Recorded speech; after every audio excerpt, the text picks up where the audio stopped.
ये है हमारी जीवन रेखा, ठीक है। अब इस हाथ में आपको जो जीवन रेखा दिखाई दे रही है, ये एक बारीक जीवन रेखा है जो कि काफ़ी अच्छी मानी जाती है, इसमें कोई दिक्कत नहीं। लेकिन किसी किसी के हाथ में आपने देखा कि जीवन रेखा बहुत चौड़ी चौड़ी होती है, मोटी मोटी, थोड़ी फैली फैली।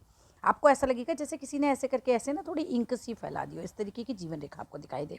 अगर किसी के हाथ में आपको चौड़ी और फैली जीवन रेखा दिखाई दे तो वो कैसी होती है? भाई वो बहुत ख़राब जीवन रेखा होती है। क्यों? पहली बात, ऐसे लोगों को शरीर में कोई ना कोई तकलीफ लगी रहेगी। दूसरी बात, ऐसे लोग बहुत नेगेटिव थिंकिंग वाले होते हैं जिनकी जीवन रेखा फैली फैली और चौड़ी होती है। तीसरी बात, ऐसे लोग बहुत आलसी होते हैं, अपने रिश्तेदारों पर कहीं ना कहीं वो बोझ बन जाते हैं क्योंकि खुद उन्हें कुछ करना नहीं होता ज़्यादा। चौथी बात, किसी बड़ी सफलता को हासिल नहीं कर पाते। अब ऑब्वियस सी बात है, एक आदमी जो बीमार रहेगा, एक आदमी जो आलसी है, उसने कौन सी सफलता प्राप्त करनी है?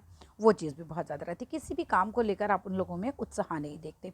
ऐसे लोग जो होते हैं वो कहीं न कहीं जैसे किसी काम में हाथ डाल देंगे, लेकिन जैसे ही उसके अंदर कोई विपत्ति देखेंगे, घबरा के पीछे आ जाएँगे, वो काम ही छोड़ देंगे। अब इस तरह की बारीक जीवन रेखा वाले कैसे होते हैं?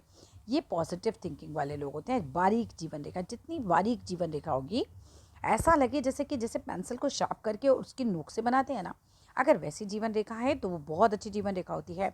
अब ऐसी जीवन रेखा वाले बिल्कुल अपोज़िट, स्वस्थ बहुत रहेंगे, ऐसे लोग उत्साही बहुत ज़्यादा होंगे, जीवन में प्रॉब्लम्स बहुत कम होती हैं, पॉजिटिव थिंकर होते हैं। यानी चौड़ी जीवन रेखा और पतली जीवन रेखा, कौन सी अच्छी हुई? पतली जीवन रेखा। चौड़ी जीवन रेखा वाले नेगेटिव, पतली जीवन रेखा वाले पॉजिटिव। चौड़ी जीवन रेखा वाले बीमार, तो पतली जीवन रेखा वाले स्वस्थ। पतली जीवन रेखा में कोई कटफट नहीं होना चाहिए। अभी हम बात करें जो एक बिल्कुल सही से जीवन रेखा जा रही है, जिसके अंदर हमारे कट क्रॉस नहीं है, जिस पे तिल नहीं है, जिस पे कोई दीप नहीं है, कोई फालतू का साइन नहीं है, जस्ट यहाँ से एक जीवन रेखा निकले और ये गोल घूम जाए। क्लियर है?